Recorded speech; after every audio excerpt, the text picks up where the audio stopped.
Soyez les bienvenus dans cette nouvelle vidéo qui va vous expliquer ce que c'est le compte courant d'intérêt.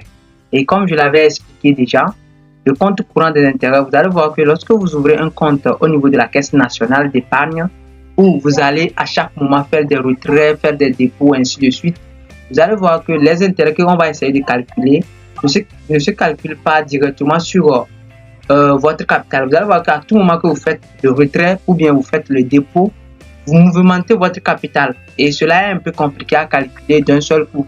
Donc vous allez voir au fur et à mesure, il faut mettre en place une méthode qui va vous permettre très simplement de pouvoir calculer les intérêts.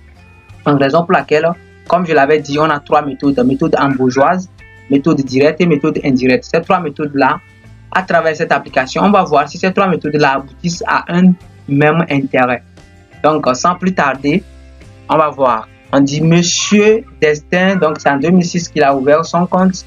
Sont livrés à la Caisse nationale d'épargne au Togo. Le taux est de 3,5%. On va voir. On nous fait savoir que le 31 décembre 2007, donc voici l'avoir de Monsieur Destin. Donc voici son avoir. C'est le début de l'année 2008. Donc vous allez voir que c'est pour l'année 2008 nous on va traiter. Donc voici, dès le début en même temps, voici ce que Monsieur Destin a sur son compte. Et on va voir les opérations qu'il a effectuées. 25 février, on voit qu'il a fait un versement. Mars, il a fait un retrait. Juin, il a fait un retrait. Juillet, il a fait un retrait. Et donc, ainsi de suite jusqu'à terminer. Et on dit que l'extrait du règlement, donc on dit l'intérêt servi aux déposants par du 1er ou du 16 de chaque mois après le jour de versement. Il cesse de courir à la fin de la quinzaine qui précède le remboursement. Donc, calculer les intérêts de l'année 2008, comme vous l'avez vu, c'est 2008, qui serait ajouté à l'avoir de Monsieur le Destin au 31 décembre 2008 en utilisant la méthode hambourgeoise et la méthode directe et la méthode indirecte. C'est bon? Donc, on va commencer par la méthode hambourgeoise. Pour ce qui concerne la méthode hambourgeoise, et nous allons essayer de procéder comme suite. C'est bon? Premièrement, que faut-il faire? Regardez le tableau de méthode hambourgeoise. Suivez-moi très bien. Pour ce qui concerne le tableau là, c'est très simple. Vous mettez d'abord la date d'opération qui est là. La nature d'opération, si c'est un versement ou bien un retrait. Vous tracez, vous voyez, non, vous tracez comme ça. D'abord, nous avons un débit, nous avons un crédit, nous avons un solde. Pourquoi faire un solde? Parce qu'au niveau de méthode hambourgeoise, les intérêts se calculent sur le solde. C'est bon, ça se calcule sur le solde. Donc, du coup, faites très attention. Après, nous avons date de valeur. Date de valeur ici, je vais revenir là-dessus. Ici, nous avons le nombre de quinzaines. Parce qu'au niveau de méthode hambourgeoise, ou à ce niveau particulièrement, on va calculer selon la base du quinzaine. Et après, les intérêts ici. C'est bon? Ok. Je vais vous montrer en même temps. Bon, on reste toujours ici. La date de valeur. Très important. Et comme je l'avais dit, la date de valeur, c'est la date à laquelle un capital cesse ou commence de générer un intérêt. Donc, de manière très simple, pour déterminer la date de valeur, pour ce qui concerne la date d'opération, cela est déjà dans le sujet. Vous allez voir, ce sont ces choses-là, ces dates-là qu'on va essayer de mettre au niveau de date d'opération. C'est bon? Ok. Pour date de valeur, comment vous allez déterminer la date de valeur? Très important. Écoutez-moi, s'il vous plaît, écoutez-moi très bien parce que cette partie, des fois, ça mélange les gens. Or, c'est très simple. Si vous m'écoutez très bien, vous allez s'en sortir sans souci. Ok. Pour ce qui concerne réellement la date de valeur, écoutez-moi très bien. Soit c'est le 1er, soit c'est le 16 du mois. Ok. Maintenant, cette date est déterminée en se basant sur la date d'opération et la nature de l'opération. S'il s'agit de versement, alors la date de valeur est postérieure à la date de l'opération. Mais s'il s'agit de retrait, la date de valeur est antérieure. C'est bon? Ok. Si c'est ça le cas, je vais vous donner un exemple. Si vous avez bien compris, regardez, ça c'est un versement. Alors la date de valeur sera postérieure. Et c'est le 25. Comme c'est le 25, je vais me poser la question. Après le 25, on tombe sur quoi? Est-ce qu'on peut tomber sur le 1er ou bien le 16 du mois prochain? C'est bon? Alors, comme c'est le 25, là, on peut tomber sur le 1er du mois prochain. Alors, comme on dit toujours, les dates de valeur, c'est toujours le 1er ou le 16. et que c'est un versement, or la date doit être postérieure. Donc, le 25 là, on tombe sur le premier du mois prochain. Alors, ça sera le premier 03. Regardez ici, c'est ça qui est le premier 03. C'est bon? Voilà. Regardez ici, c'est le retrait. Lorsqu'on dit retrait, on ramène ça. C'est bon, on ramène ça sur la date antérieurement, quoi. Regardez, on dit le 13-03. Comme c'est le 13-03, or c'est un retrait, alors on ramène ça. Lorsqu'on veut ramener, ça tombe sur le premier 03. Vous voyez encore, non? C'est le premier 03. Regardez encore, on dit le 22 ici. 22, je vais reprendre, hein. On dit le 22 juillet. Retrait encore, comme c'est retrait ici, alors on ramène. Comme on va ramener ici, c'est le 22. Lorsqu'on veut ramener, on va tomber sur le 16 premièrement. Donc ça sera le 16 de 06. Ouais, non, 16 06. Versement, le 2 juillet. Comme c'est le 2 juillet et que c'est le versement, alors ça sera postérieur. Lorsqu'on veut faire ça postérieurement, là, ça sera le 16 07. Ouais, non. Voilà. Donc, ce qui veut dire que soit on ramène sur le 16 ou le premier du mois suivant, ou bien on amène ça sur le 16 ou le premier du mois précédent s'il s'agit de retrait ou bien versement.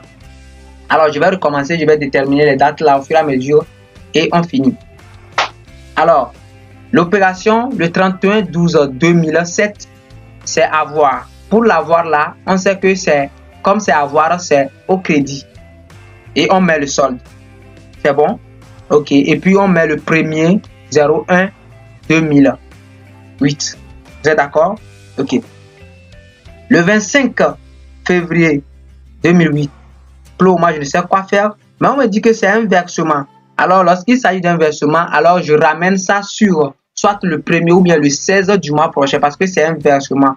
Alors, le mois prochain, ça sera, on va tomber d'abord sur le premier du mois prochain parce que c'est le 25. Si c'était le 14, on devait tomber sur le 16 du même mois, quoi. Donc ici, c'est le 25, alors on va ramener ça. Donc ça sera le premier du mois prochain. Et du coup, ça fait le premier 03.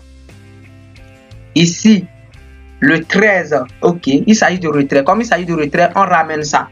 Alors, comme on veut ramener, ça va tomber sur le premier. Alors, ça va tomber sur le premier du même mois. J'espère que vous comprenez déjà le mécanisme, non? Soit on ramène sur le premier ou le 16 du mois prochain ou bien dans le même mois lorsqu'il s'agit de versement. Soit on ramène sur le premier ou le 16 du mois précédent ou bien du même mois lorsqu'il s'agit de quoi? De retrait. Très simple. Ok. À ce niveau, je reviens sur ce niveau maintenant. S'il s'agit de versement, c'est bon, on met ça au crédit, mais il s'agit de retrait, on met ça au débit. C'est le relevé bancaire, quoi. Regardez, et on dégage le solde. Ici, ça fait 190 144. C'est l'avoir que nous avons. C'est le solde initial. Là, ici. On vient de faire un versement. Donc, j'avais ce montant-là et je viens de faire 103 248. Là, ça donne 293. Donc, on fait la somme. Et ça, là, qui était là, plus ce que je viens de faire. Maintenant, je viens de faire un retrait. Donc, j'avais 293 392. Je fais un retrait de 122 232. Alors, ça va me rester combien? Toujours le solde là. Après, encore, je fais un retrait. Je vais diminuer encore ce montant-là. Ça reste ce montant. Alors, je fais un retrait. Mais attention, si un niveau, je fais un retrait jusqu'à le retrait là, dépasse le solde. Alors, vous allez voir que je vais mettre moins le montant là. C'est bon? Et que l'intérêt que je vais calculer, ça sera moins. Vous me suivez, non? Ok. Je pense que tout élément ici est déjà fait. Là, je viens au niveau de quinzaine. Pour ce qui concerne quinzaine, c'est très simple. On détermine la quinzaine là entre la date et la date suivante. Donc, pour déterminer les quinzaines d'ici, je décompte quinzaine d'ici jusqu'au mois là. Alors, quinzaine, je vous ai dit, ça fait deux. On trouve toujours deux quinzaines dans un mois. Alors, comme ça qui dit du premier jusqu'au premier du mois de septembre, le mois de mars, excusez-moi. Alors, pour le mois de janvier, on a combien de quinzaines? On a deux. Le mois de février, on a deux. Ça fait 4 quinzaines. Le mois de mars, comme c'est juste le début du mois, là, on ne peut pas compter ça dedans. Alors, on a 4. Ça peut aller? Ok. Là, je vais déterminer maintenant pour celui-là. C'est du 1er mars au 1er mars encore, ça fait quoi? Ça fait 0. Ok. Je vais déterminer d'ici jusqu'ici. C'est du 1er mars au 16 juin. Alors, je vais commencer. Pour le mois de mars, ça fait 2. C'est bon? Pour le mois de avril, ça fait 2. Ça donne 4. Pour le mois de mai, ça fait 2. Ça donne combien? Ça donne 6. Pour le mois de juin, comme le juin n'est pas terminé, ça fait juste 16. Donc, ça fait quoi? Ça fait 1. Donc, 1 plus 6, ça fait 7. C'est ça, j'ai mis 7 ici. Donc, d'ici, ici, ça fait combien? Vous voyez, non? Donc, j'espère que vous avez compris. Je vais faire une dernière fois. D'ici, ici. Alors, comme c'est le mois de... Nous sommes dans le mois de juin. Alors, dans le mois de juin, on ne trouvera qu'un seul quinzaine parce que quoi? Nous sommes au 16. Maintenant, dans le mois de juillet, on peut trouver aussi un seul quinzaine parce que nous sommes juste au 16. C'est bon? Donc, ça fait combien? Raison pour laquelle vous allez voir, d'ici jusqu'ici, on a 2 quinzaines, donc on le met ici. C'est bon? Ok. Donc, je vais faire la dernière là, ici. Donc, ici. Donc, ça fait 16, 10 au 1er. Donc, 16. Donc, je vais faire d'abord pour le mois de 10. On a 1. Pour le mois de 11, on a 2. Ça donne 3. Pour le mois de 12, on a 2 aussi. Ça donne 5. Vous voyez, non? Donc, c'est ça. Ok, je reviens maintenant sur le taux d'intérêt. Pour calculer le taux d'intérêt, c'est très simple. Vous prenez votre solde. C'est bon? Vous prenez votre solde, vous faites fois 3,5 qui est le taux d'intérêt, bien sûr. Fois 4 divisé par 2400. Et vous trouvez ça. Ça, c'est 0. Même chose, vous prenez le solde là. Fois 7 fois 3,5 divisé par 2400. Ainsi de suite. Vous faites le calcul, vous allez trouver ça. Alors, finish. Vous faites la somme de tous les intérêts ici. Et puis, rapidement, vous allez trouver combien? 61, 46,41. Et du coup, pour ce qui concerne le solde, c'est bon. Le 31, 12 heures. Normalement, je vais mettre 2009 ici. Et 2008. C'est une erreur. Report à nouveau. Là, comment on fait report à nouveau? C'est le solde juste, on fait comme report à nouveau. C'est bon. Et là, vous allez voir de manière très simple ici aussi. Pour vérifier si vous avez bien décompté les quinzaines, vous faites la somme de tout. Lorsque vous faites la somme de tout, lorsque ça donne 24, là, c'est bon. Donc, vous faites la somme de tout, ça donne 24. Vous voyez, non? Et puis, c'est fini. Vous voyez comment c'est très simple, non? Ok, d'accord. Là, on continue avec la deuxième méthode. Donc, on va aller sur la deuxième méthode qui est quoi? Méthode directe. Pour la méthode directe, elle est très simple aussi. Donc, comment vous allez essayer de faire toujours la date d'opération, la nature de l'opération. Ici, vous allez voir qu'il n'y a pas solde. Vous voyez, non? Il n'y a pas solde. Date de valeur, hier. Quinzaine aussi, hier. Au niveau de l'intérêt, c'est scindé à deux parties. Il y a intérêt débiteur et intérêt créditeur. C'est bon? Ok. Vous allez voir au niveau des capitaux aussi, nous avons débit et crédit. Raison pour laquelle je dis que c'est très simple ici. Pour ces opérations-là, vous-même vous savez déjà, c'est ça. C'est le sujet même ça. Vous-même le savez. On dit le 31 décembre, donc on me dit ceci, ça serait avoir, c'est ça on a mis ici. Le 31 temps, c'est l'avoir et on met ça au crédit parce que, je vous ai dit, lorsque le montant se trouve au crédit, ça va dans l'avantage de qui? Du client. Mais lorsque ça reste au débit, ça va dans l'avantage de la banque en fait. Donc, c'est ça. On va voir deuxième opération parce que deuxième opération fait 25 février. Vous allez voir, date d'opération, 25 février. Et qu'est-ce que l'opération l'a dit? L'opération a dit un versement. Nature, versement. Maintenant, comme c'est un versement, on porte ça au crédit. Si c'est au retrait, on met ça au débit. C'est bon. Maintenant, pour ce qui concerne les dates de valeur, on a déjà expliqué cela. Hein. Donc, une dernière fois, comme c'est le 25 février, c'est quoi ces versements? Alors, je vais ramener ça postérieur. Donc, ça sera le 1er 03. Vous voyez, non? Je vais prendre une autre opération ici. Voilà. Le 2-10-2008. C'est quoi ces versements? Comme c'est un versement hors du 2, alors je vais ramener ça sur le 16-10-2008. C'est bon? Voilà, c'est ça le 16-10. Parce que c'est versement. Si c'est versement, on amène ça devant. Soit c'est sur le 16, soit c'est sur le premier, quoi. Ok, pour ce qui concerne les quinzaines ici, attention. Ce n'est plus l'affaire de faire comme ça. Non, non, non, ça ne passe pas. Tout d'abord, vous portez toutes les opérations comme ça, hein, jusqu'à finir. Ok? Maintenant, pour les quinzaines ici, comment vous allez décompter? Très simple. Vous décomptez de la date là jusqu'au 31, jusqu'à fin de l'année. Alors, comme c'est le premier, jusqu'à la fin de l'année, ça fait 24 quinzaines. Vous voyez, non? Voilà. Deuxième date de valeur ici encore, ça fait quoi? Vous voyez, ça fait le premier. Vous voyez, non? Ça fait le premier 03.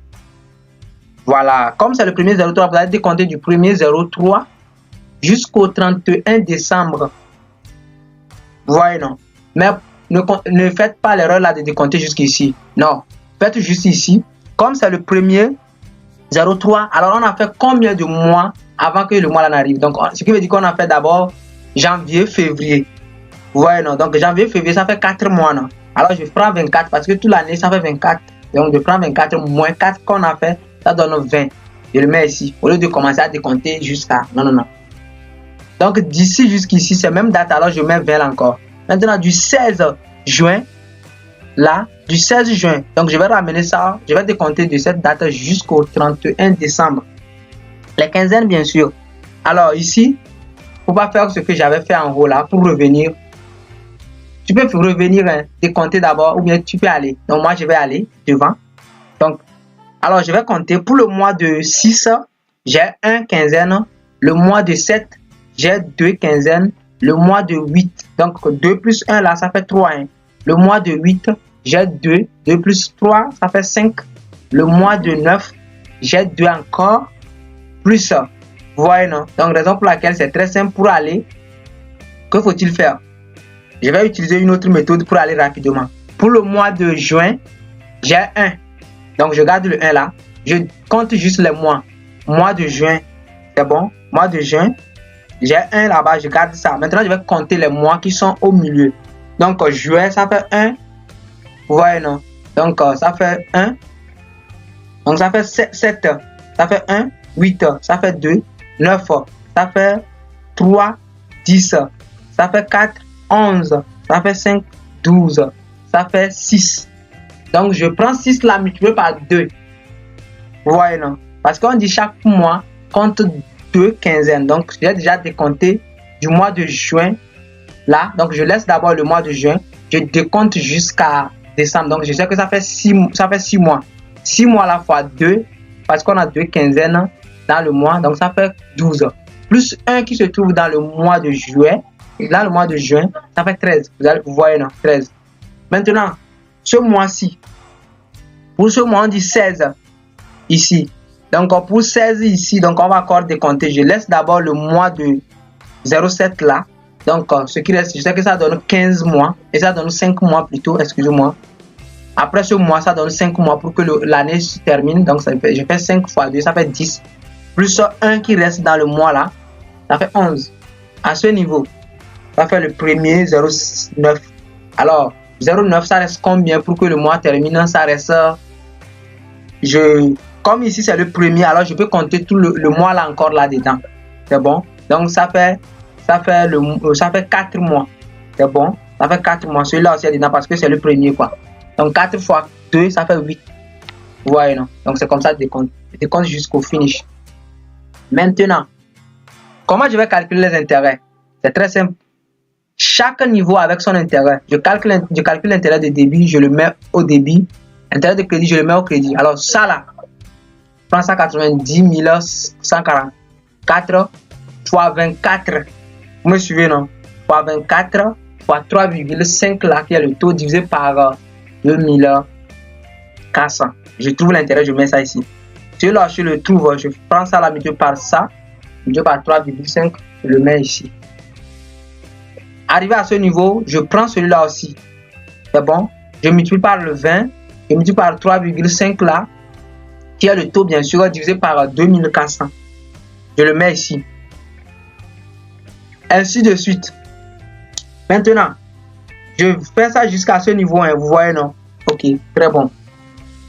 Pour ce qui concerne les reports, les soldes, pour ce qui concerne les soldes, vous le savez ce qu'il faut faire. Faites la somme de tout ça là, moins ça.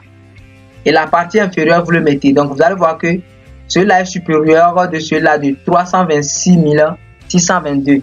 Alors, je le mets à ce niveau. C'est bon? Voilà. Alors, si je le mets à ce niveau, C'est juste pour vous dire que le solde à reporter, c'est créditeur. C'est bon?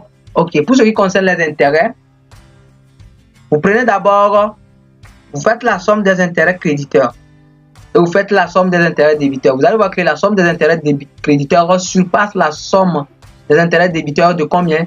De 61,46,41. Du coup, très simplement, que ce soit méthode hambourgeoise ou directe, c'est le même intérêt. Comme vous l'avez constaté aussi ici. Voyez, non? Voilà. 61. Voilà. Et l'autre côté aussi, c'est même. Regardez l'argent qui reste ici. Ça fait 326 622. Là-bas aussi, c'est l'argent là qui reste. Voilà, 326 622 avec le même intérêt. C'est à vous de voir maintenant quelle méthode vous allez choisir. Méthode indirecte. Voilà, on va aller sur méthode indirecte. Là-bas, je vais aller plus vite. C'est bon, c'est le même scénario. C'est le même scénario, mais cette fois ici, c'est quinzaine, je vais vous expliquer. C'est bon? Parce que ici, c'est la même chose. Date de valeur, tout, c'est la même chose, quoi. Maintenant, comment vous allez décompter les quinzaines? Donc, cette fois-ci, ça serait contraire. Au lieu de décompter d'ici jusqu'à fin décembre, comme on l'avait fait de l'autre côté, méthode directe, nous, on va décompter de la date de valeur jusqu'au premier, c'est-à-dire jusqu'au début de l'année. Donc, je vais vous expliquer les deux méthodes. Pour méthode directe, on décompte de la date de valeur jusqu'à la fin de l'année. Mais au niveau de méthode indirecte, on décompte de la date de valeur jusqu'au début de l'année. Très simplement. Pour ce qui concerne les quinzaines. Raison pour laquelle vous allez voir que ici, c'est le début de l'année. Raison pour laquelle on n'a rien comme quinzaine. Ici, c'est le 1er mars. Donc, on va décompter vers le début de l'année. Alors, ça fait quoi? Il n'y a pas mars même là-dedans. Hein. Donc, ça fait janvier, février. Donc, on a 2 mois. Alors, comme c'est quinzaine, on veut décompter. On a 2 quinzaines dans un mois. Alors, ça fait 2 fois 2. Ça fait 4. C'est ça ici. Même, comme c'est même date ici, ça fait 4 encore. Après, nous avons 16, 6, 2008. Alors, comment on va décompter? C'est très simple. Vous décomptez d'ici jusqu'à... Donc, on va changer les tournures. Ça, vous décomptez maintenant. Au lieu de décompter d'ici jusqu'au premier, jusqu'au début de l'année. Donc, nous, on va décompter du début jusqu'à cette date. Là, ça serait bien. Alors, comme c'est le 16 juin, là, je vais décompter janvier, février, mars, avril, mai, juin. Même vous savez que mai, ça fait 5 mois. Non? Donc, je fais 5 là fois 2. Ça fait 10. Plus 1 qui se trouve dans le mois de juin là. Ça fait 11. C'est ça ici. C'est bon. Jusqu'à ce que vous n'arrivez ici. Ça fait 24. Maintenant, comment calculer les intérêts? C'est très simple aussi. Vous prenez le solde là fois le nombre de quinzaines fois 3,5 qui est le taux divisé par 2400. Ici, ça donne 0. Ici, ça donne celui-là. Ici, ainsi de suite. Vous calculez vous-même. Lorsque vous avez fini maintenant de calculer, que faut-il faire? Report. Pour ce qui concerne report, vous faites d'abord les totaux. Le total ici, ça donne ça. Le total ici, ça donne ça. Vous allez voir que celui-là surpasse l'autre de 326, 622. Très important. Ça donne la même chose que ce soit en bourgeoise ou direct. Maintenant, comment vous allez déterminer l'intérêt? Ici, c'est un peu crucial ou bien un peu compliqué à déterminer. Mais ce n'est pas compliqué. Hein. C'est juste, je dis un peu. Mais comment vous allez essayer de faire? Vous faites d'abord la somme de tout ça là. C'est ça ici. La somme de tous les intérêts. Ici aussi, c'est ça. La somme des intérêts débités, c'est ça. La somme des intérêts crédités, c'est ça. Maintenant, que faut-il faire? Très simple. Vous prenez le montant que celui-là, l'intérêt, vous m'écoutez, non? Prenez le montant que le solde ou bien le montant créditeur a pris pour dépasser le montant débiteur là. Donc, c'est ça le montant là. C'est bon? Vous prenez ça, vous multipliez par le taux. Donc, ça fait ce montant là. 326 622 fois le taux. C'est bon? Donc, fois 3,5%. Vous voyez, non? Vous allez trouver ce montant là. Et vous le mettez ici. Vous voyez, non?